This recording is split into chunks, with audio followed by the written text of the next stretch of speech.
pain, but I can't let you hurt me ever again. What I gotta do to be loved? What I gotta do to see love?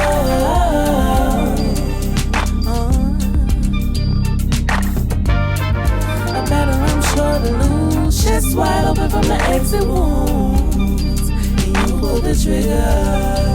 But if I say what you want me to say. There we go. Season 5 Cal Podcast. We back with a special episode. We got a returning guest in family. One had been on for us for season 4, talking about black men. I'm glad we got on this because we talk about black women, but he also brought his wife. And I found out that she was ready to start her own podcast. So what we're going to do is give her a little boost, give her an idea how she want to do things, and go for that. So we want to welcome back to the cast my god brother, Frank Butler, and his wife, Miss Tiffany Butler. So how y'all doing? What's going on, man? How you doing? Good to see you. Good to see you. Got a little great going on. Yes, sir. I'm up here in Tennessee, man. I'm in Nashville, Tennessee, man. So it's nowhere up here I can get a haircut, get tape up, and then I started to go to the store and buy my own clippers, but didn't want to go through the hassle doing all that. I just wait. You just get to it by now. Tiffany, how you doing? I am blessed and highly favored, huh? How are you? I'm doing good. I got the news, and at first I was like, really? but I always tell people, when it comes to this, I think everybody should do it because you just don't know who you might help, and you might not never meet them. So the fact that you want to start a podcast, I commend you, because that guy right there, when we first started this, he the one who pushed. He probably pushed us more than we pushed ourselves.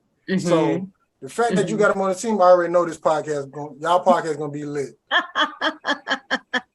So thank you. I'm a little bit excited about it. it's gonna be a journey. But you're gonna realize some stuff, but I ain't gonna go too much detail, but I'm gonna take you through our format. Okay. And then I'm gonna get to asking y'all questions. So before we get started, Tiff, this is a Cal podcast question. We ask everybody this question. We didn't come up with this question. We stole this from Charlamagne the God. How is your mental health? My mental health, so I have to preface my answer because I do work in healthcare. So, and we have seen a significant volume of mental cases increasing, honestly, and probably some of it stemmed from COVID when we were, all in lockdown. And maybe individuals had to come to terms with some things that they probably didn't recognize within themselves. And so now we're kind of coming in 3 years, I think, post-COVID, and some of those issues are still lingering today.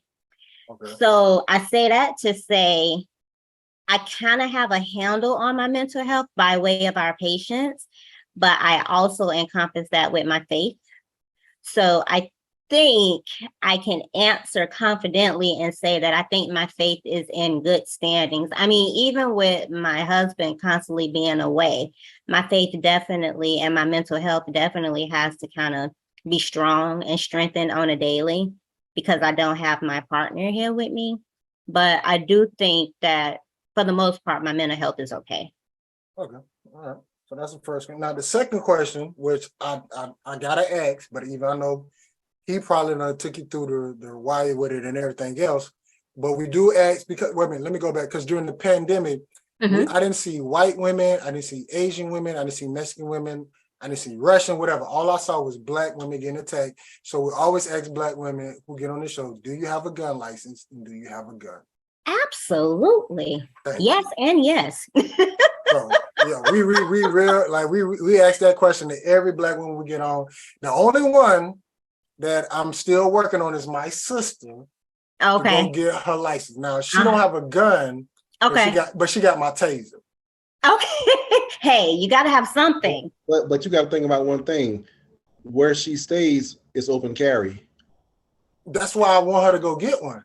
But that's what I'm saying. Though up there, you don't have to necessarily have one. You don't have to have a license. No. So Oh. now is with Florida being one of the states, now is 26 states. Yeah, So you don't June have, 1st. June yeah, 1st. yeah. Mm-hmm. You don't have to have. I thought no, June 1st or July. Either one. I know. All I know is I think it might be July 1st, but I know the first of a J word a month. Yeah. It's open season in Florida, which I'm scared, Mm-hmm. but I got one. Mm-hmm. But here's the biggest thing with that. Everybody should be scared. Everybody should fear, because it's bad enough how the country is going with, racism and things like that. You got people that's, I'm a big guy. You know that. Yeah. You're a nice size yourself, but I'm a big guy.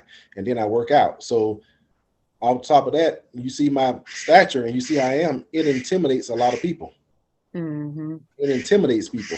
So by intimidating people, people can get scared and pull out a gun and just go berserk. Mm-hmm. So, Mm-hmm. so yeah, we always ask that question. Yes. So we just got I like, once again, during the pandemic on Twitter, it was I saw so many Black women getting attacked. For one lady, if it wasn't for her dog, that man would have ran up in her house. Oh, wow. And the DoorDash and the Ring Cam caught it all. So yeah, we're a big proponent of that on here. So Yeah.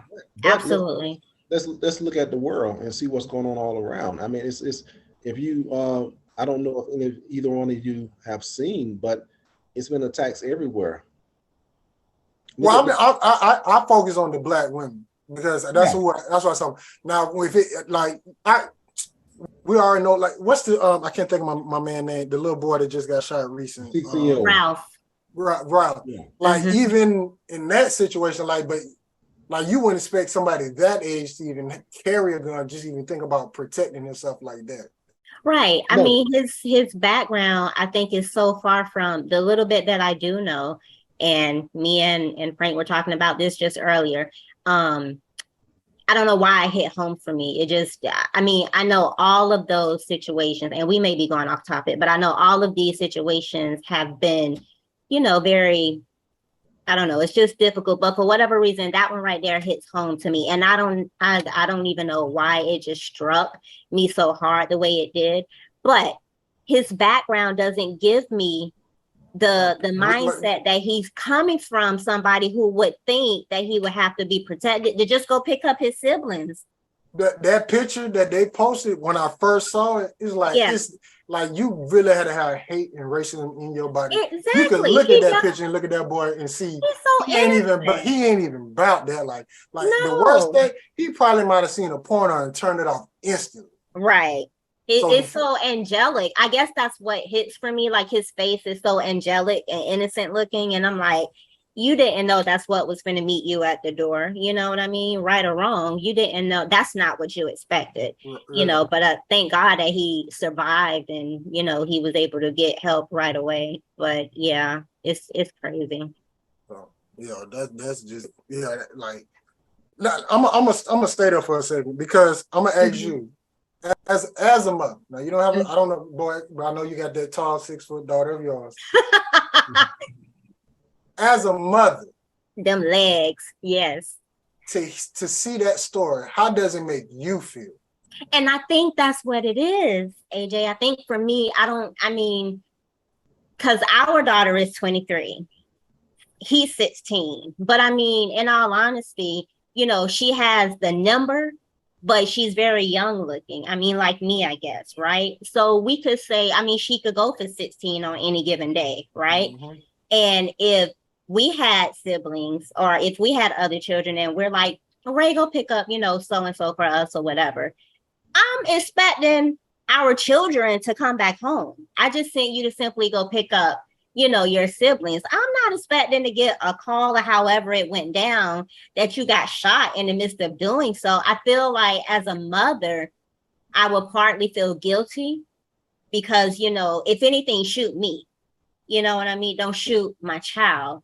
And, I think it's just heartbreaking because clearly it went left. But again, I thank God that, he came out of it. So there is a calling on that young man's life, that even going through all of that, even I just read earlier that the neighbor who ran to his rescue, ironically, who was white, who came to his aid, he said he don't even know how he survived that, And so we know so often that those stories end in the fatalities, and a lot of them, even adults, grown men like y'all, don't even make it through. But this young man, he was strong enough to push through it. So I'm thankful to God for that. But as a mother, I'm angry, I'm frustrated, I'm confused. I just don't, there's no logic behind it for me to make it make sense, So I feel for him and the parents, and the family, because I think his aunt right now is the one that's kind of speaking on behalf of the family, or at least last I knew.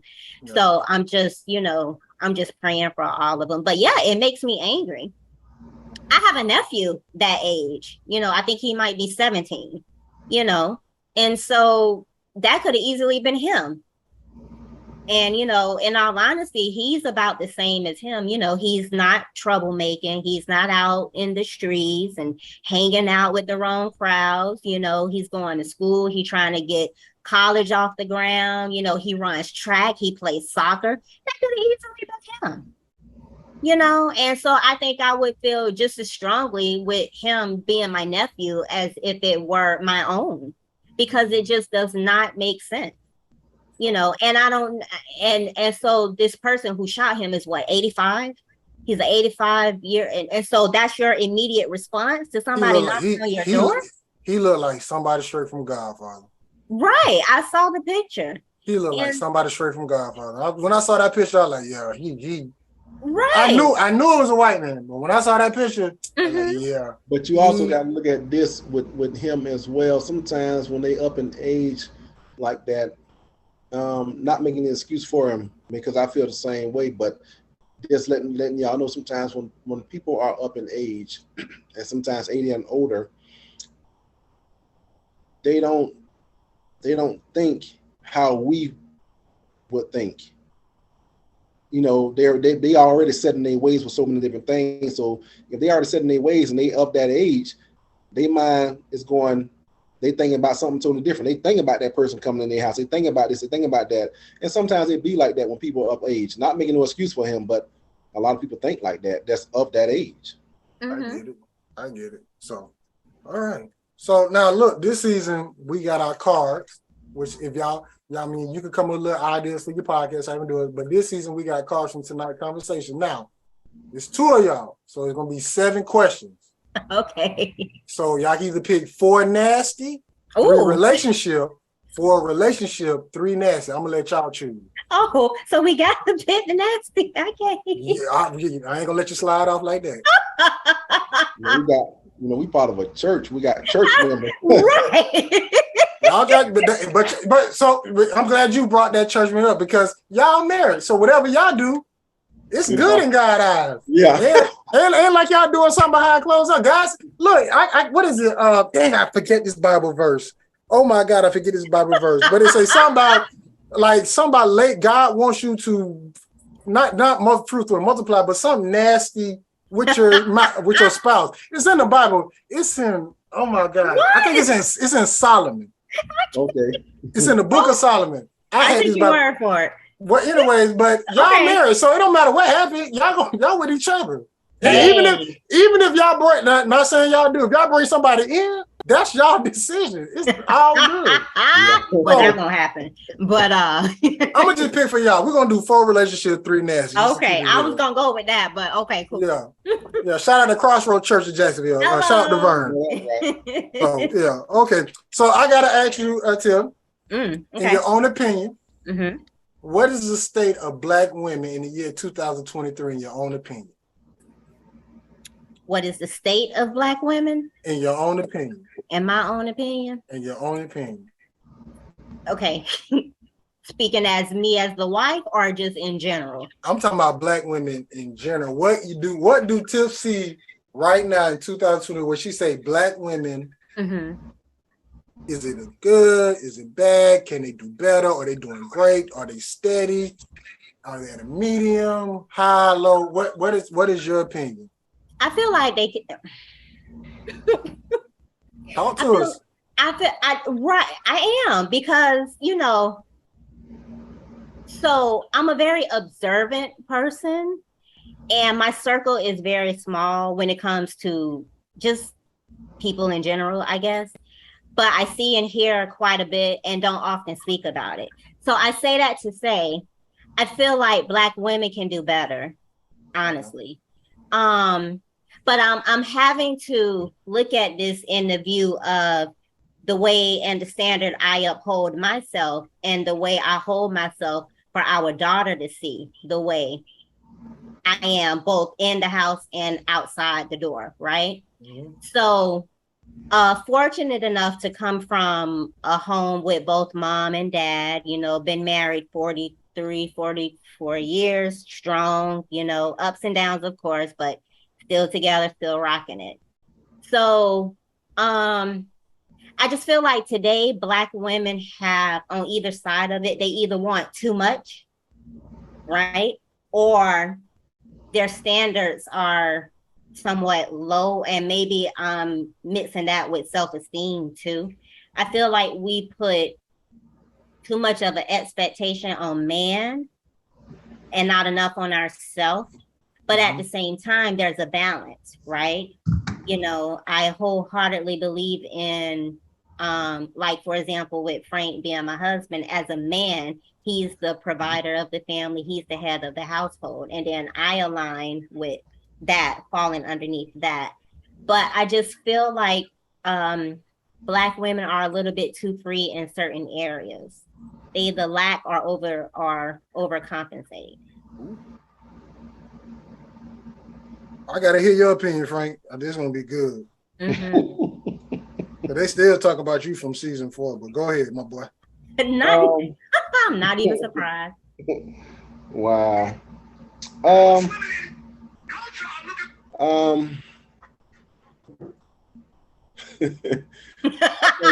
laugh. I think right now I would say Black women, to my opinion, and I know some people be pissed with what I say, but I don't care. It's my opinion. Everybody's entitled to their own opinion. Some people might say I look like this or I feel like this or whatever it may be. It don't matter. That's your opinion.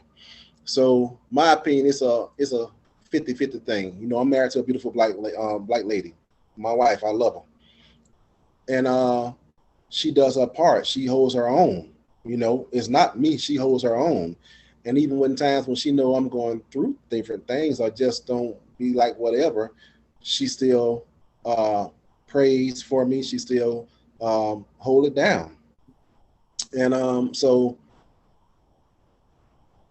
but we talking about in general, in general, I feel like Black women can do a lot, but we have a long ways to go.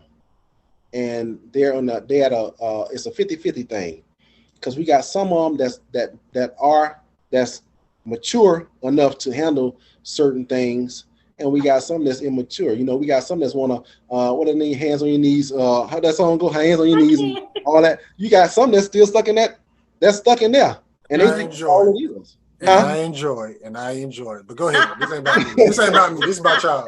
This ain't about me. This is about y'all. But you got some people, and I don't knock that. I'm not knocking it, but you got some people that's stuck in that. That's stuck there. Mm-hmm. So there's no growth. Mm-hmm. There's no growth when you stuck there. You can't be. I put it to you like this: if you at a certain age and you haven't gotten established with what you need, what you got going on, at least mentally, physically, and spiritually. If you haven't gotten in line with being mentally, physically, and spiritually, something wrong. I ain't talking about your coins or your bag or something. Some of them say they got to go out here and get their bag and this. I'm not talking about that, because you can get the bag today and tomorrow it be gone, and then everything you had that went along with that bag will be gone too as well. So I feel like it's a 50-50 things. A lot of them needs to get themselves in order and get themselves together. It's not always about depending on this and that man or this and that, you know, whatever it may be, even if you gay or lesbian. Mm-hmm. You don't have to depend on your spouse or whoever it is towards you. You don't have to depend on that man. You can go out and get your own. You can build your own, and you need to grow up and get to a certain point where you're not out here always shaking your, excuse my language, people, not always out here shaking your ass. Okay, first of all, you already know how we get down our podcast. So that right there, what you just said is straight PG. Okay, yeah. That was straight G rated compared to our podcast. But go ahead. You don't always got to get out here and shake your ass and think that's going to get you everything you need. Some people I heard, and I sit there and listen to interviews, even with stars right now to this day, I sit there and listen to black women in their interviews, and some on rap stars, some on movie stars, and some on in political world. I sit there and listen to them, and they say, some of them say, hey, this is just for show. This is part of my career, so I have to put on the show for y'all. I don't mind showing y'all a little bit of my rear end, my ass, or my titties or something like that, because I'm making money off y'all, just showing y'all that and shaking my ass and doing this. Mm-hmm. But when I go home or I'm out in the street, I don't always be like this. Some of them say that. Some of them say, hey, this, you know what? They grew into that lifestyle so much that some of them just, hey, this is me all day long. Mm-hmm. So let me ask this question, because I what I'm seeing, and it's, I don't know if it's a good thing, bad thing, but I see more companies, more people using black women as a prompt, because I guess right now black women are the thing to be. So do y'all get that vibe? They using that because so much bull crap is going on out here in the world. That's why they're using that. I mean, look at Megan Thee Stallion, right? I mean, she banging. I'm gonna be honest. You know what I mean? Like, I feel like from a man's perspective, like, that's it, right? You know what I'm saying? But I was just reading something. I want to say maybe it was yesterday. Even she has vulnerabilities and insecurities about herself. So to piggyback off what Frank, you know, she puts herself out there, you know, with the, what is it? What's her hotties or whatever, you know, her brand is or whatever. But even she has recently admitted to having insecurities. And then I think the whole shooting or whatever, Tory, whatever the guy is who shot her or whatever, that whole situation. He deserved to go to jail. Right. So that heightened her insecurity within herself, you know. So then it became a point where she felt like, you know, she was no longer not the it thing, but that people wouldn't continue to receive her in the way that they did leading up to that incident. You know, she started doubting herself. She didn't, you know, a person like her, you know, is, you know, her rap is her money. So she wasn't even motivated to even, you know, do rap and music anymore, because that one sole incident just kind of made everything like she literally lost the thrive to be Megan Thee Stallion. Right. Mm-hmm. And so I feel like even a person who's here has insecurity. You know, we, depending on who we're looking at, we just may or may not know what that insecurity is. But at the same time, that's famous or not. You know, I'm sitting right here before y'all and I have insecurities, but you probably wouldn't know it, right? So to the naked eye, you know, you wouldn't know right away because there's no look to having insecurities and vulnerabilities or whatever. So, you know, I think we all have a certain type of insecurity within ourselves. And I think that's just kind of why I was somewhat conflicted with my answer, because I feel like as Black women, it depends on what we're talking about. You know, like Frank was saying, you know, I think women nowadays are focused on getting the bag or being independent. I'm an independent woman. I don't need no man, this and that and the other. Okay, that's fine for you. However, give me my husband, you know, because I feel confident in myself to hold my own, of course, because again, my foundation raised me up to be that way. However, I do know the importance of having a husband and having a man not behind me or me behind him, but side by side. That's correct. We're going to walk this thing together, good, bad, otherwise. That's correct. So, you know, I give me my husband all day long. You know what I mean? And I also think consistency is important, because me being me, the way I am inside this house is the same way I am outside this house. You'll never get two different sides of me. It's going to be one or the other. you know. So I just think certain values, for me personally speaking, is important. That's not in today's world, let alone with Black women. Going to tonight's conversation, going to our first relationship question. Now, this question is not for y'all. I just wanted y'all to be in general. So the first question is, you know somebody love you when they blank. You know somebody love you when they have to wipe your butt. Okay, that's one. That's one. I'm just being honest with you. You know, you gotta think about it. You know, I'm gonna put it to you like this: the women that have kids, and you with your husband, and he have a kid, even with you with your, you know, that's your boyfriend or your girlfriend, they have a child, and y'all stay together and things like that, right? And you know, it's certain things when that woman get out of the hospital, she might need help with. You know, a certain kind of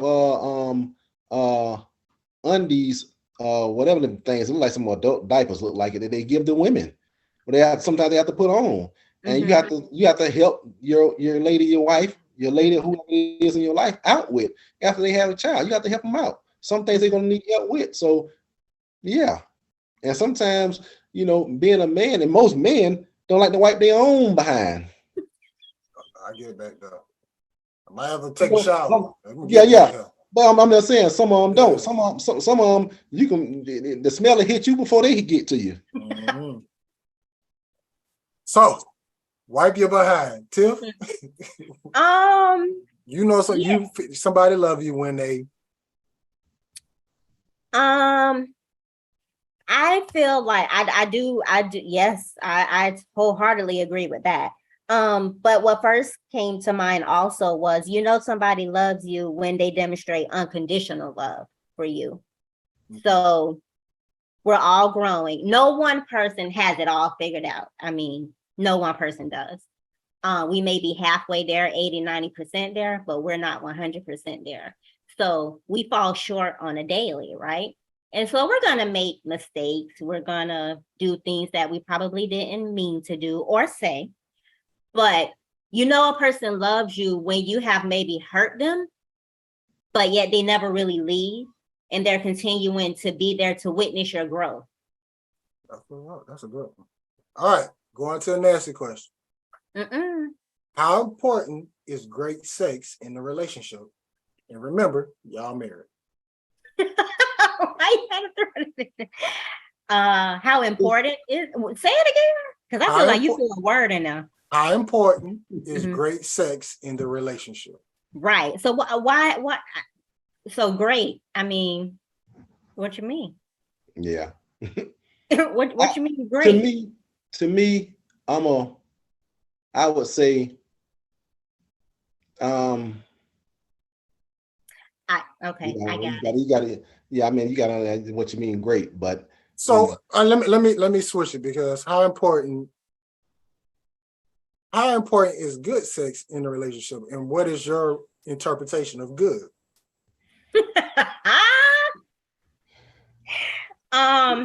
Sex is important in a relationship, in a marriage.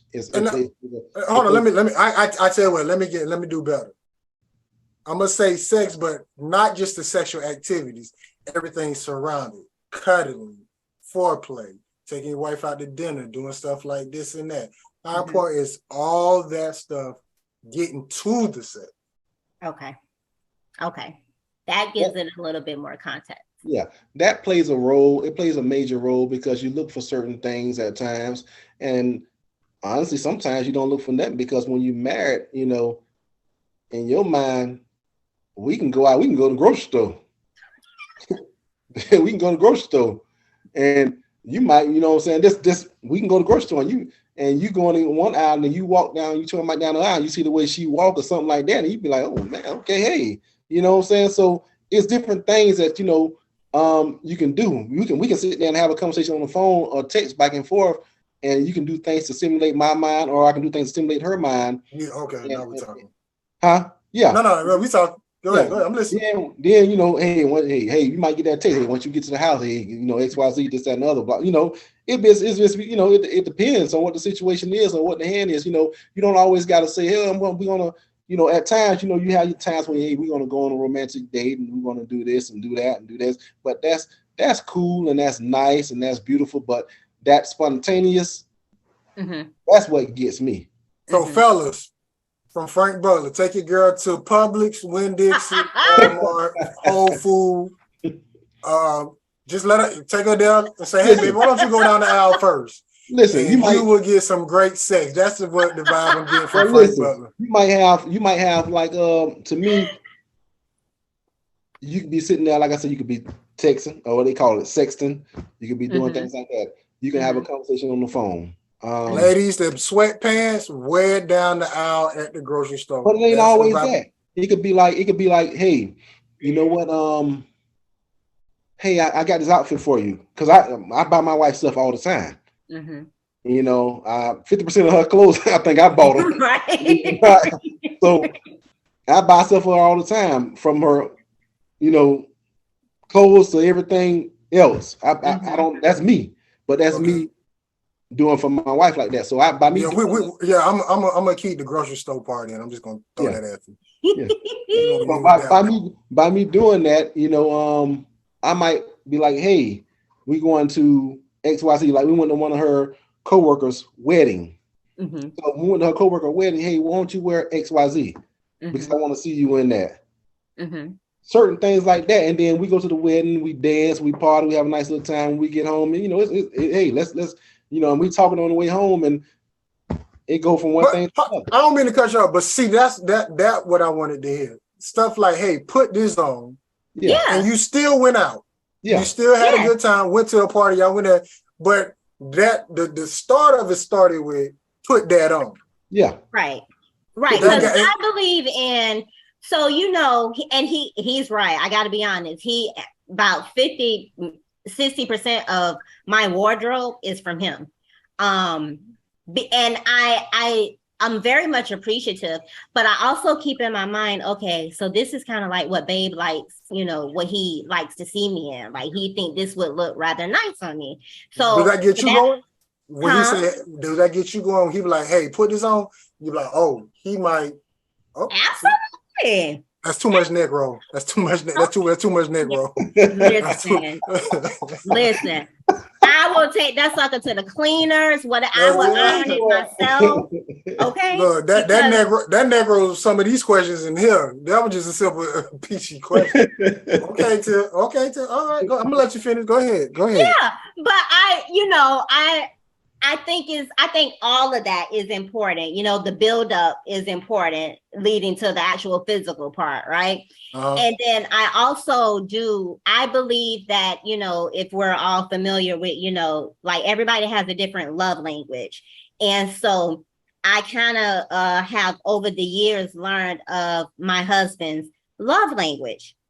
And so I always want to make sure that I am making sure that he's satisfied according to his love language. I think for the love languages, you know, we may or may not be like aware that we have a particular love language, you know. So I think it's important that I recognize what that is for him. And I think that whole wardrobe part is part of that, right?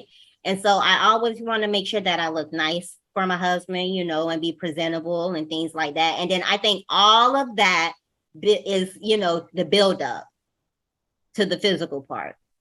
Okay. Season 5 Cal Podcast, we got a special up tonight. So my question is to you, Till. It's like 98 million podcasters out there. Yeah. What's gonna make y'all podcast different from everybody else? So I haven't really tuned into a lot of them, but I actually think this right here, what we're doing, is maybe, or at least is what my goal is, that makes it different. Is because we're going to be focusing on, you know, being married. You know, I feel like the divorce rate in today's time has significantly increased. You know, personally speaking, I take marriage seriously. It's sacred to me. I don't think many people value that now as maybe they did years ago. And so my intent behind the whole podcast would be to let it be known and to let it be visibly seen that this does still exist. Real love still exists, thick and thin, highs, the lows, everything in between. We have a daughter in the midst, so you throw that in there. So being a parent, you know what I mean? And we're still here and we're still standing. You know what I mean? And so I want it. And then above all else, we're Black. I mean, I want Black love to be seen and for others to kind of know that, okay, this thing can really happen. You know what I mean? And not to take it for granted or don't take it, I mean, make it personal to you. You know what I mean? Because to know our history, for the ones that are very intimate with us, to know our history, you included, it's been a minute. It's been, we've been doing this thing for a while. And so, we're in this for the long haul, is what I'm saying. And so whatever comes with that, like I say, good, bad, because that's the vow that we took, right? And so under God, above everybody else, above anything else, we took this oath and we took this vow under God. And so that alone makes us take it seriously. And so it's important that we show others that this can be attained, that it doesn't have to be you don't need to take it lightly if you're going to do it. Because I'm going to be honest, I get a little bit upset. And I think that goes back to the original question with me about Black women today. They don't take it seriously. Like you want the marriage. No, you want the wedding, but you don't want the marriage. Yeah, I'm about to say. You see what I'm saying? Everybody want that. Everybody want that wedding. Yeah, right. But not ready to deal with the But marriage. you don't want to deal with the after. You know what I mean? And I just think that's just I can't see that. I don't. And again, with my parents and everything, so they show me that they have highs and lows, but they're still there, right? And so I think people take it too lightly, like it's just another thing to do. And that's not the case. You know what I mean? So when it comes to Black love, I can say, I'm gonna just use me. I always talk about me on the podcast. I can use my mom and my dad at first. Okay. They was married, but my dad had a whole side chick. Okay. So as with your podcast, how would you have like a newly couple who just got married, and to make sure they keep stuff tight in that relationship, where like in instance, my dad will step out and have to go get a side chick. Mm-hmm. You gotta keep it adventurous. Adventurous. Mm-hmm. So the biggest thing Butlers grocery shopping. There you go. The biggest thing that people don't realize is that, and you work, and me and Pastor Vern talked about this before, and me and James Gray did too as well. What you got to realize is that when you get into a marriage, you're going to work a little harder than what you did when you was just dating. Yes. So it doesn't slows down, it actually picks up more, because you got to make things fun, adventurous. You got to keep going as if y'all, in other words, you're married, but you're still dating to a whole nother level. So you might have done a few little things here and there when you're dating. We might have went to Ruth Chris, Maggiano's, Morton Steakhouse a couple times here and there. Now that you're married, we probably go a little bit more, because you want to make sure that, hey, just like she said, she want to make sure I'm happy. I want to make sure she's happy, make sure she's good, and everything like that. Happiness is a feeling. Mm-hmm. Joy comes from God. Happiness is a feeling. So everybody want to have that happiness feeling. So I want to make sure she's good. I might be out of town right now working, but I still, hey, you good? XYZ, this and the other. I already took care of all the bills, everything taken care of. Hey, I'm finna send you some money to go get this money so you can go ahead and go to the grocery store and get you some groceries for the week or for 2 weeks or however you want to do it. May have you eaten for the night, XYZ. When you just dating, sometimes people don't even get to that point where they do stuff like that. Mm-hmm. And that's just an example of things that we do. Mm-hmm. And so that's being married. You know, when you're dating, sometimes like, hey, you good? Yeah, I'm good. Okay. Well, I ain't eating nothing. Well, you know, I ain't eating nothing, girl. You better go get something to eat. Sometimes some people be like that. Like, you better go get something to eat. Instead of being like, you know what, I'm gonna send you something. You know, for the summer, our daughter was home, and you know, I was at that time I was in Puerto Rico, right? Puerto Rico. I was in Puerto Rico. So even when I was in Puerto Rico, way from Puerto Rico, my behind sent them, was it Marciano's, right? Yes. The person knocking at the door, they ain't much know. Then Send them a big full course meal that they can eat on for some days. Yep. Marciano. So let me use y'all too, because I know a little bit about it, because Frank, if people don't know, Frank, he does a lot of traveling, a lot of work. Like one time he was in Boise, Idaho, Yes. then Puerto Rico, Alaska, all that. So how do Frank Butler and Tiff keep the spice going, keep the love going when your husband is on the road? Because you got people who live in the same house, see each other 24/7. Right. And they still step out. So how do y'all keep stuff going even though he's on the road? Because right now he's in Nashville, for people who don't know. Right. He's in Nashville and I'm here home. So I know, okay. So for me personally, I'm gonna go back to how important the vows that we took, right? When we got married, when we solidified our union, because we was already together.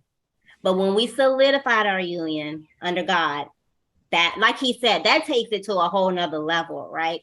And so by no means under any circumstances am I motivated to step out, right? And I'm putting that out there. Because again, this is going back to my original first answer, the Black women today. So I'm not built that kind of way. I sit in our home when I come home from work, unless I have like a real quick errand to do, because he'll take care of everything where I won't have to. But unless something comes up, you know, and I have to run an errand or I need to go grab something else, I go out, I come back, and I'm in the house. And I am here until I get up the next morning to go to work or whatever the case may be. So by no means under any circumstances am I motivated to step out on my husband. Just because he's not here is not giving me a path to go all crazy because he's not here. No, I carry myself a certain way in the home, outside the home, right? And I already said my circle is small, so I don't talk to a lot of people anyway. And I do that purposely. Well, that was me, partly just me being me. But at the same time, I don't talk to a lot of people because I don't keep a lot of people in our business, in our home, in this marriage or whatever. So you don't get a whole lot from me, just period. But what I do try to keep, you know, I guess, you know, that absence make the heart grow fonder or whatever that saying is, because like I say, my strength has to be strong because he's not here. When you've been with a person sun up, sun down, day by day, year after year, and then it's just kind of taken away, if you will, it hurts. And so I have to kind of readjust because again, I'm strong on my own. But when I have and I told him this just the other day, my protector, my provider, you know, he's not here. So I have to make sure that my strength is still here for me mentally, because I'm so used to him being here. And then when he's not here, and then the moments that he, you know, comes back home, you know, for a week or two, then boom, he's gone again. And so what was once high is now back low. And now I got to reset myself all over again, you know, and I think I'm getting better at it because I'm kind of forced to be better at it. But what keeps our spice going is we meet in the middle. So he's in Tennessee. I'm here. We met in Atlanta, like week before last. That sounds like the middle mark. Yeah, you know what I mean? Like, okay, listen, it's been a week or whatever we need to do. When he was in Puerto Rico, okay, what we need to work out? You know, let's get something. No, that ain't no me. That's go to Puerto Rico. That's a whole Puerto Rico trip and a couple days, and because I'm not going there and coming right back. I'm gonna be there for a little minute. So let me throw hold on, Frank, before we did, because I gotta ask this question because I don't know if you do get it, but most of them like, well, you know, he's away from you. How do you trust him? Absolutely. Not to step out on you. Absolutely. Because he was in Puerto Rico. You know was in what's Alaska. up, A black man in Idaho. A black man in Idaho. Come on now. 6'8". You Not need to fat. get out of our house because I just had this conversation with him about insecurities. Oh my God. Right? I just asked the question. Go ahead. Yes, but I have to admit, my husband is a good man.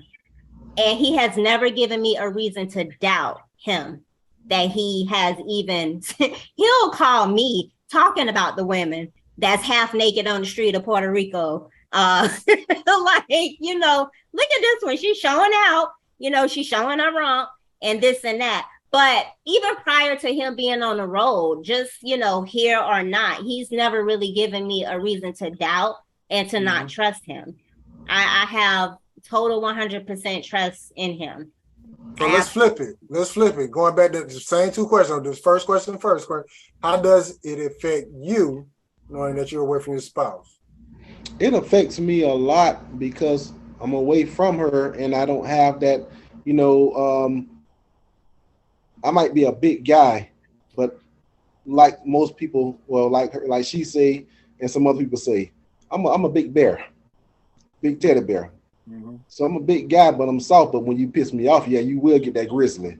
Yeah. You know. But he did graduate from range. So that's not I'm gonna throw jabs. I throw jabs in there and nothing. But go ahead. I know. But you know, but I grew up in a Reebok area. Yeah. Lighten up. Double whammy. Yeah, whatever. But and all my friends, majority of them are from Reebok. Yeah. But let's keep going on. It affects me a lot. She does, like I said, she holds me down with a lot of different things. She keeps me going. She keeps me motivated. You know, she send me scriptures every morning. You know, again, she talk about certain things. She might send me certain texts that uplift me and keep me going. So that spice is always going to stay there because even if I'm being I might have a messy day and I can be a butthole at times, and she still show love. Now going to the second question, because Tiff is not ugly. If it's a beautiful woman, she is in that house by herself. I asked her, how do people say, hey, you know, we seen her out and about with such and such, you know. You don't think she creeping on you? But here's the biggest thing, though. We keep, and that's one thing I thank God for her about, because she helped me. I was never a communicator, and that's with anybody. I wouldn't really talk as much. Mm-hmm. You know, we went through our little powwows with that, and then she also helped me build and grow from that as well. So we communicate all the time, throughout the day, every day. When I was in Puerto Rico, we communicated all the time. We even FaceTime a lot. So she knew my whereabouts everywhere I went. And I knew what she was doing and what's going on with her. Mm-hmm. You know, sometimes we could be on the phone talking and they say, I know. I say, girl, what you doing? What's that noise? That'd be water. She'd be in the shower. She said, boy, I'm in the shower. And I hear the shh. I'd be like, girl, she in the shower, you know. And I'd be like, yeah, go ahead and get situated, you know. And I just, you know, sometimes you just know. Mm-hmm. You just have that feeling, you know. All right. Yeah. I just want to point out, we talked about this subject. This has been like 40 minutes. So just in case you was using this stuff for your podcast, this stuff, y'all too, it was just. Yeah. So now going back to our questions from tonight's relationship. Now, this question, it has to deal with you. What was... Oh, excuse me, not this question. No, that's not it. Oh, here you go. My bad. Here we go. Okay, tell me about a time in your relation where you was most disappointed with yourself. Most disappointed with myself. In the relationship with y'all together. Yeah, when was in a relationship. Well, you felt like I could have did this better. I been doing this. I don't know. I'm gonna do this. Was woo. Like time where both of y'all was disappointed in each other, not into each other. It's not into Frank. You mad with Tiff. Tiff mad like Tiff mad with Tiff. Frank mad with Frank. Yeah. I mean, in relationships, you have your ups and downs. We have our little powwows, and I think, we had one powwow about our daughter. Mm-hmm. And I may have felt one way, and she may have felt another way, but in the end, I came back to her because I was like, okay, I understand what she was saying at one point, but I was like, nah, because I wasn't raised, and when you come up, I gotta put it like this. She came up in a household with both her parents. I didn't have that. Right. I didn't have that. Either I'm at my grandma's house, Nanny. I'm at Nanny's house down the street, right down the street from y'all. If I'm with my mama, she working. So I had my older brother and my older sister, which is Kevin and Sean. You know, so we was taught a little different. We got to get out here and get it. We got to grind. We got to do X, Y, Z, this, that, and the other. We got to look out for one another. We got to do this. We got to do that. All kind of stuff like that. And we got to get it from the ground up. Right.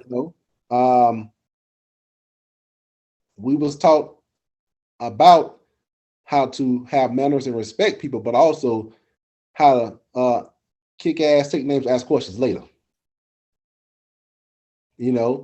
So when it come down to certain things, by us having two different upbringings, we had a difference in opinion when it come down to our daughter. Mm-hmm. I may have felt one way, but I had to fault myself. So sometimes, a lot of times, we do a lot of this and we point the finger a lot, but you always have three more pointing back at you, greater than, less than, something we learned way back in elementary. So I can do this to her all day long and say, why did you do this? Or you shouldn't have done this, and other. But I also had to look back, and once we calm down, look back at myself and say, boy, that's your fault. You need to get it together. You got to get yourself together. You got to get things right. And I had to go to her and I apologize. See, that's what most men don't be wanting to do. But you got to step up. At some point, you got to step up in your life and, hey, you know what? My bad. I was wrong. And, she would come to me, and she came to me too after we sat there and talked again. And I apologized to her because I was wrong and I should listen to her a little bit more. And she said the same thing to me. It went vice versa. I was going to say it. I feel like that's my response too. Because, we did have two different upbringings. And so the beauty in that is we can enlighten each other from a different perspective. So you got the same situation being viewed on two opposite ends, and then we come together to meet in the middle. I felt like that was such a beautiful thing because it opened my eyes to see things from his point of view and vice versa.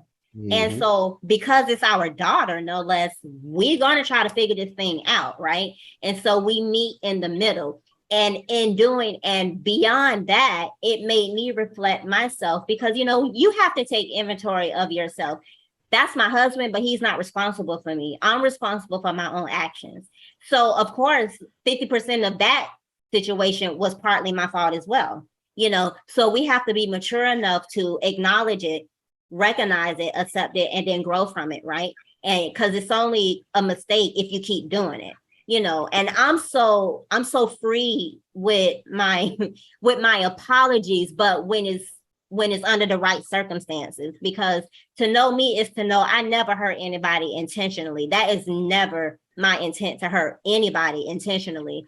So if I do so and I don't know that I do it, please let me know first, because it could have been coming from a different point of view that I'm just not aware that, it was sensitive in the way that you received it. So, that's why the communication was so important. And we had to learn how to communicate better, because I don't know I hurt you unless you tell me, because again, my intent is to not hurt you. But if I did, let me know. And so I can grow and do better going forward. So I struggle to this day. And I say struggle, but it's not a struggle per se. I just always want to make sure that I'm doing right by him and our daughter, honestly, because as a wife and as a mother, it's heavy, right? Because, I take mothering very seriously because my mother took it seriously. And so I'm a nurturer by heart, you know what I mean? And so I kind of hold myself responsible and I hold myself in a different light because I always want to make sure that, like I tell them all the time, them too are my world, you know, and so there is absolutely nothing that I will not do for my husband and for my daughter, right? And so, because any one of them is my what I like to call it, my kryptonite. So, you know, I'm small, but I'm mighty.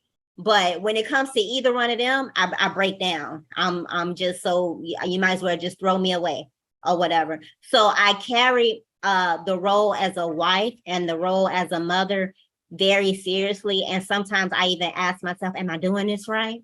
You know, am I being the right wife to him? You know, am I leading Ray right as a woman, as a Black woman? You know what I'm saying? How does she really see me as her mother? You know, all of those things kind of play in my head because I want to make sure that equally that I'm being the right one for them in those respected positions. Going to the next question. Mm-hmm.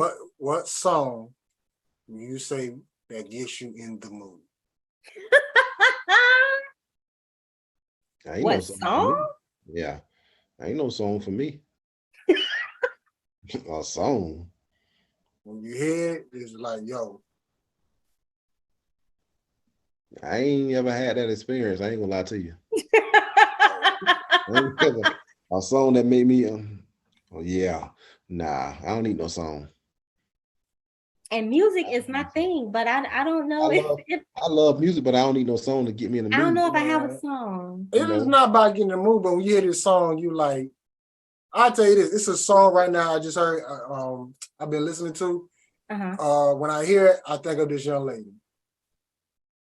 Okay. Oh, okay. I still don't need no song. Touch My Leg and it's on.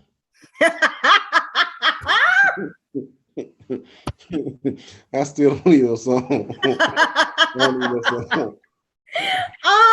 A song and gets me in the mood. I can bebop myself and that'll do something. Boy, this dude right here. Right here. I don't think I have a song. I don't have a song that gets me in the mood, but I mean, there are songs that I be like, okay, that's me and Bae. Yeah, for sure. Mm-hmm. Okay. What's the song? What's Beyonce? Dance for You? I don't know, like maybe 6 Beyonce songs. Yeah. Don't come for me. Sierra, God, now you're making me think because I'm trying to be Christian here. What's Sierra's that song? Once again, You Are Married. I know. Okay, you're right. I am. But that one song, I can't even think of the name of it. That's how long ago it's been. Okay. All right. I'm going back to the next question. In one word, what is the first word that comes to mind when you think of Tiff, Frank? Sexy. Tiff, in one word, what's the first word that comes to mind when you think of Frank? Absolutely fine. We have a picture here on our wall here in the front room, and it's one of the pictures that was taken when we got married, and it does it lights up the room. And I don't even know if he know, even when he was here before, you know, being off and on the road, but it's right there, and I'll look over there like, oh, they look good. I'm not a picture guy. We know. I'm not a picture guy. I'm a guy that always, I like to stay behind the scenes. That's just me. I had the pic that I got for the episode you did. I had to go to Sean profile just to find that picture. Listen, she be having pictures and pulling them out of nowhere that I don't be knowing nothing about. I had to go to Sean profile to get that picture. I was thinking like, man, I know he ain't got no picture. And it's like even the pictures I got is us in the gym. I'm like, I can't put this right there. Yeah. I had to go to Sean profile to steal a pic. Yeah, I don't do pictures. He don't do pictures. Okay. So last thing before I get y'all out of here. Now we is talking about Black women. Mm-hmm. It just so happened both of y'all are raising a Black woman. Mm-hmm. So how's that responsibility? It can be a heavy load. Hold on. I'm father last, mother first. Okay. I want to hear. Oh, me?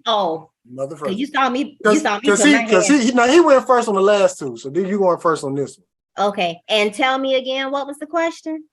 How is it to raise a Black woman? It's hard. I'm gonna be honest. It's hard. I don't know if, you know, I don't know if other parents out there, how their perspective is with female versus male Black, because I know, again, the day and age that we're in, a lot of our Black males are, I feel like they're being targeted, to be honest. But equally, it's more difficult. I feel like it's more difficult with our daughter being, and she's an only child. We only have her, so it's just her. And I just feel like it's heavy, and it's total transparency. It's exhausting, in the sense that from the moment we learned that we were pregnant, we then decided to be hands-on parents, right? And so, like I said, she's 23. So she's an adult, but we're still, we're hands-on, but we're scaling back. We're hands-on, but we're scaling back. And so when you give wholeheartedly yourself for 18 years consistently, male or female, to your child, that is exhausting in and of itself, because like he just mentioned, we kind of bump heads because of our differences in opinions and how we were raised while trying to raise her. So her being a female and a Black female, now here I come, right? And so the older she gets, the more that I have to be responsible, if you will, because I feel like she's looking at me, right? So that is why I say I carry myself a certain way, because, she sees me. So it's like, well, if mom doing it, then that must be the way to go. You know what I mean? So still being somewhat impressionable, well, you do this. Why are you telling me I can't? It's just like, for example, like the three of us, we have tattoos. When she wanted to get a tattoo, I was like, oh, I don't know about that. But you got a tattoo. So like that, for an example, right? So, now here we are, women today, going back to Megan Thee Stallion, right? We all know how she looked. All right. And so how that's being projected day in, day out, the rap music, all the type of lyrics and stuff like that. So me being me, like, okay, Ray, that's cool and all, but you have to carry yourself a certain way as a Black woman, because you don't want to be viewed by Black men or men in general, but specifically Black men, as a certain way, because they're going to come at you at a certain way. So you got to be able to handle that and know how to kind of shut that thing down, because you have to set the standard for them. You attract what you are. You know what I'm saying? So like, again, like how you just said, what song gets in the mood? If I think long and hard, it's probably a song that will get me in the mood. But outside this house, I never know it. That's for him and him only.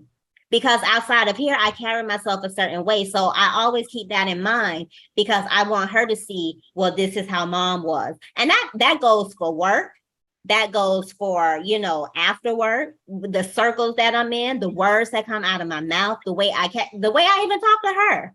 So, I have to set the example for her to make sure that if right now I leave this earth, that she was like, okay, this is what mom taught me. This is how mom said I need to be as a Black woman in this world today.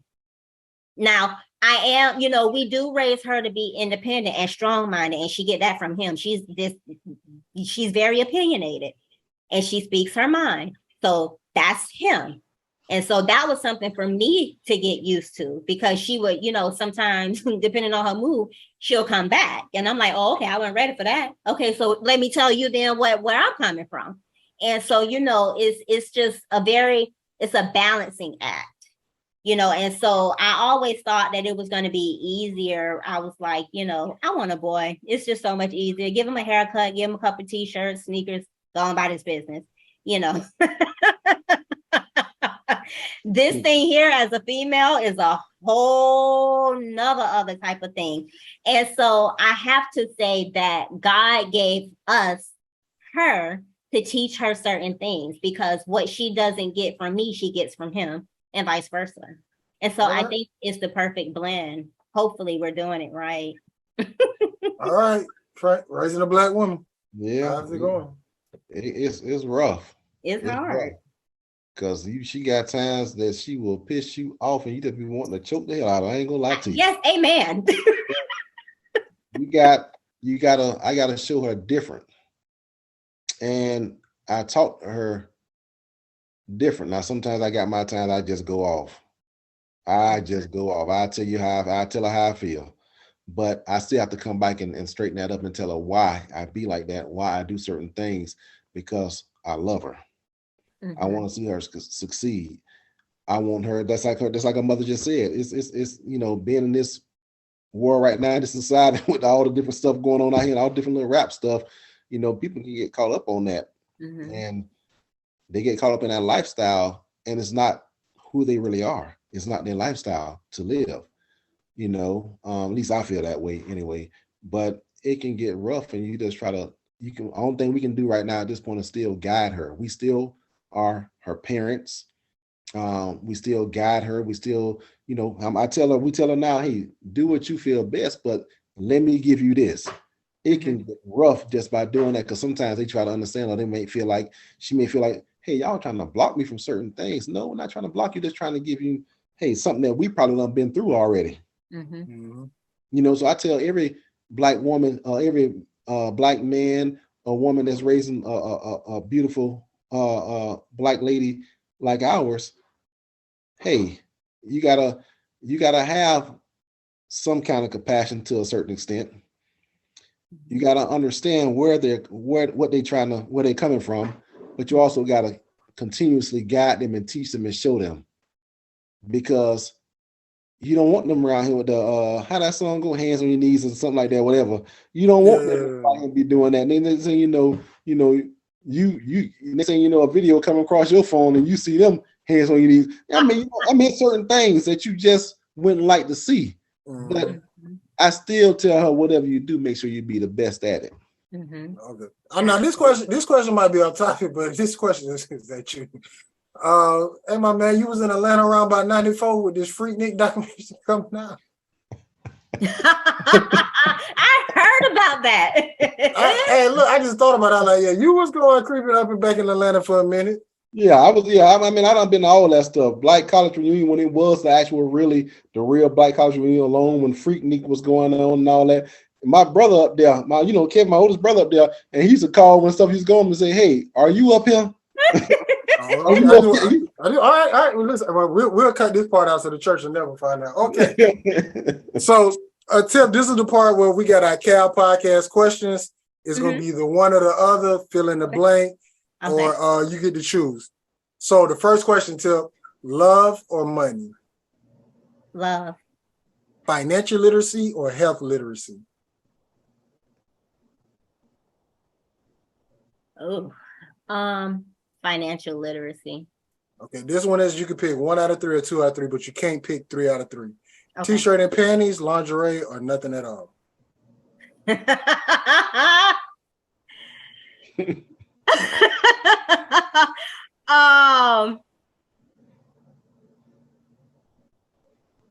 Nothing at all. T-shirt and panties. Okay. How many baby mamas is too many if a girl want to talk to another guy?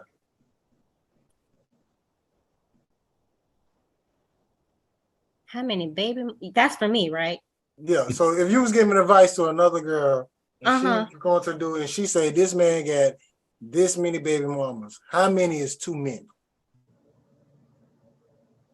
I'm gonna be honest. I think 2 or 3 is too many. Okay. Is waiting 90 days even worth it? Yes. Who's more important in a black girl life, her mother or her father? Ooh. Her father.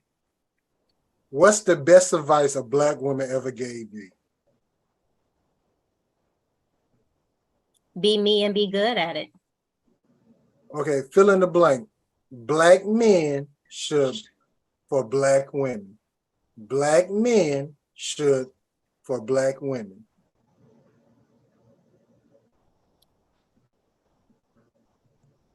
Black men should Hmm. Wow, that's a loaded question. Black podcast. Yeah. Black men should. Oh my gosh. Black men should for Black women. Fill in the blank. I mean, I want to say adore, but not in a general sense. Black men should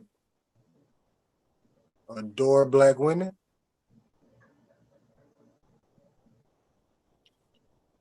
No, not necessarily. So Black men should come back to that one. Black women should blank for Black men.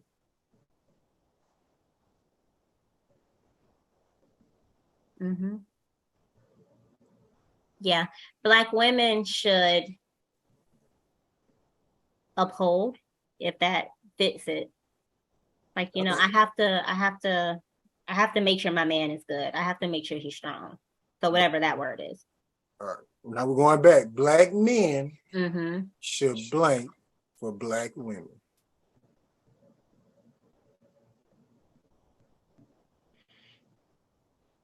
About the same thing. Yeah. No, I can't use the same thing. We can can't use the same thing. People start doing that. There Honor. we go. Honor. People start doing That's that. what I was trying to get at. I was trying to get the word. They try to get at a question. Black men should support Black women. They should do the same thing. Black women should give us something different. You just trying to ease off with the question. So yeah, honor and support. Honor, okay. All right, Tiff. If you can have a conversation with 3 Black women, dead or alive, who are they? 3 Black women, dead or alive, who are they? Michelle Obama. That's the number one person everybody said this season. Definitely Michelle Obama. Maya Angelou. Yep. I'm say Maya Angelou. And my grandma. Rest in heaven. Michelle Obama, Maya Angelou, my grandma. This one I gotta throw out because it's real funny. You realize we only had maybe one woman say Beyonce. I would thought Beyonce was somebody want to have. Nobody want to talk to Beyonce. It's only I one woman don't. who said Beyonce. I mean, you know. But here's the thing. I mean, she's not. I don't know. Even though she's successful, right? She do her thing. What else has she really done? But this is why my response to the question, love or money, was love. I value love more than I do money. So don't get me wrong. Her and Jay-Z, they know what they were doing. They were smart. I'm not gonna knock it. It was just shocking to me that I only heard Beyonce name one time. I didn't heard Michelle Obama. I heard Maya Angelou. I heard CJ Madam Walker a couple times. Viola Davis, her name came up a couple times. Yeah. We even had one lady said Eve, not the rapper, the first woman ever born. Oh, wow. That's interesting. Yeah. And Harriet Tubman. Can't forget about Harriet Tubman. Her name came up a lot. Okay. But Beyonce name only came up one time. Because I have my personal reasons for all 3 of those individuals. Young Miami name came up more than Beyonce. I just want to throw that out there.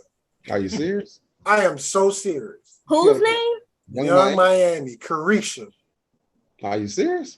And the one lady, the reason why she said her name, she just want to figure out why she do what it do and why would she stick with a man that's treating her like a side chick. And that's the reason. But I understand that. I understand that because some people would like to talk to certain people like that to get an understanding of why they're doing so many things and to try to help them. They bring. And to try to help them out. You know, some people want to help them out as far as like mentoring them or help them or guide them in the right direction. That's why I understand why some people would like to talk to certain ones like that because it help guide them in the right direction. Because some people, again, I don't knock the women that's out here with hands on the knees or however that song go. I don't knock them. You know, it's a pretty catchy song. So, you know, I heard it once or twice, but it's a pretty catchy song. But I don't knock them at all. But when you look for something, you know, when you look for your mate, whether it's male or female, whatever it may be, you look for your mate. you got everyone has standards that they look for. Everyone has a specific thing that they look for. It's all about what she can do for you in the bed or what he can do for you in the bed. You got to have a mindset, and then you also got to have a person that you want a person to come to the table that have that mindset and have that mind frame that's like, hey, I know that they will hold me down, when push comes to shove. I know that, that this person right here, you want somebody that's going to pray for you and pray with you. More than anything, pray with you. You should want somebody like that. You shouldn't want nobody that's going to say, hey, we're just going to go out here and get this money and that's it. We're going to go out here and get this money, and I see that you're happy with this money, so guess what? You happy with this money, hey, I'm going to go out with the fellas. You go out with the fellas, and that Negro, excuse my language, but that Negro done went out with the fellas, and he didn't come home that night because he had this other apartment that he done got the bag for along with his side chick. Yeah. Or another chick he done met. Him and his homeboys got a honeycomb hideout. I ain't heard that word in a long time. I ain't heard it. I'm not saying, but him and his homeboys got that. So I look at so many different things that, the most important thing in a marriage, in a relationship, period, even before you get married, you should have a foundation. Your foundation should be God. Absolutely. The word of God should be your foundation. And it helps build y'all up. And then on top of that, your communication needs to be there. No matter what, she could be angry, he could be angry, whatever it is, you still gotta have communication. Then sex play a role. Sex play a major role too.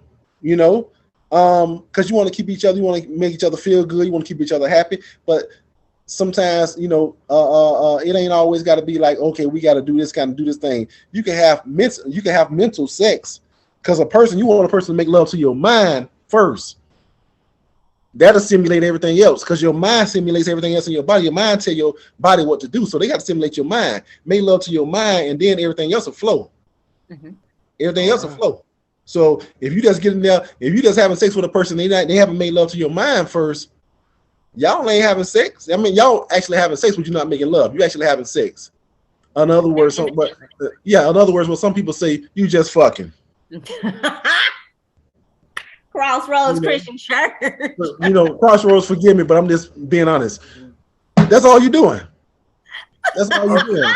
So you getting a nice little fulfillment for the time being, and then you go your way and she go her way. But the thing is that the funny part is about that whole thing is that their spirit stays with you. It never leaves you. It never leaves you until you cleanse yourself fully, wholeheartedly, spiritually. That's a whole nother podcast right now. Yeah. Yeah. We've been talking about that lately, but that's a whole nother podcast. So Tiff, last question. Yeah. It's a Cal podcast because we ask everybody this question. Who got the better pancakes, Whataburger or Cracker Barrel? Oh man. We just talked about that too. I'm on your team, Whataburger. Thank you. First of all, people don't know Whataburger sell burgers. They do, and they make the pancakes on site. They are not frozen. They just put a Whataburger up in I think Beaufort, Georgia. Beaufort. And I never seen a Whataburger line as longer than Chick-fil-A line. And Crazy. And they got two. They got the two drive-through lanes. And it was long Chick-fil-A. They had to have to direct traffic. It's not for everybody. It's a keen taste. I like the hamburger. And you can order the hamburgers how you want, but that's not here. We're not gonna talk about that. So, Tiff, I hope this gives you a little inspiration, a little motivation to do your podcast or set it up how you want to do it. Yeah, I'm looking forward to this. And like I always tell people, you don't know who you're going to help or inspire. So you getting in front of that camera, it may not seem like you ain't talking to an audience, but you might have that one person you might keep from committing suicide. Absolutely. Oh, wow. That's awesome. So happy for you, proud of it. I already told this dude if you was to do 100 episodes, he's gonna be part of it. So he like, nah, this for her. All right, okay, all right. Right. Yeah, all right. He know I'm gonna pull him in. Yeah, he already know. Like, look, we put him in, and he was quiet at first, but when the things get to moving and talking, dude got too much stuff on his head to let it sit there. So I appreciate you getting on. If you need anything from me or help or whatever, let me know. I got you. Okay. I will do. Thank you so much. This was so much fun. I love this. I enjoyed it. And if we you gotta want to do get it again. If you want to get some cars anyway, they got different kinds. You ain't got to get the nasty kind like I did. So they got different kinds. So like season 5 Cal podcast, Frank, Tiff, do appreciate y'all getting on once again. If you need anything, let me know. Okay. We talking about black women. Perk, Quita, teach they couldn't be on. It's all good. I held it down. Like I always say, we're gonna get better and do better. And y'all have a good night. You as well. Thank you. G14 classified. That's good.